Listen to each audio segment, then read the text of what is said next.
Hello friends, இன்றைக்கி குடமிளகாவை வச்சு ஒரு சட்னி எப்படி செய்கிறதுன்றதை பார்க்கலாம். இதுக்கு நீங்கள் சிகப்பு, மஞ்சள், பச்சை எந்த கலர் குடமிளகா வேணாலும் எடுத்துக்கலாம். எல்லாமே இதே டேஸ்ட்டில் சூப்பராகவே இருக்கும். வாங்க எப்படி செய்கிறதுன்றதை பார்க்கலாம். அதுக்கு ஒரு வாணலில் 1 டேபிள் ஸ்பூன் அளவுக்கு குக்கிங் ஆயில் எடுத்துக்கோங்க.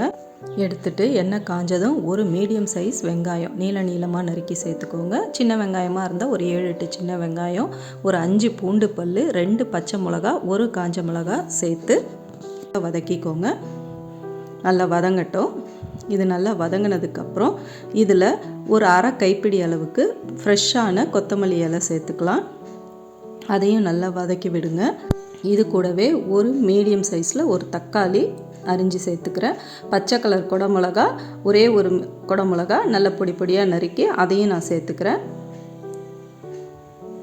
நல்லா வதக்கி விடுங்க. இது மாதிரி நல்லா வதங்கட்டும். இந்த குடமிளகா நல்லா வதங்கி வரணும். நல்லா வதக்கி விடுங்க. ஒரு 2-3 நிமிஷம் தேவைப்படும். இந்த மாதிரி நல்லா வதங்கினதுக்கப்புறம் இதில் நம்ம தேங்காய் சேர்த்துக்கலாம். ஒரு 1/4 கப்பு துருவன தேங்காய் சேர்த்து நல்லா அந்த சூட்லேயே நல்லா வதக்கி விடுங்க. கொஞ்ச நேரம் வதங்கினதுக்கப்புறம் அடுப்பை ஆஃப் பண்ணிவிட்டு நம்ம இதில் பெருங்காயம், உப்பு சேர்த்து நல்லா மைய அரைச்சிக்கலாம். தாளிக்கிறதுக்கு கடுகு, உளுத்தம்பருப்பு, கருவேப்பிலை தாளித்து எடுத்தோம்னா சட்னி ரெடி.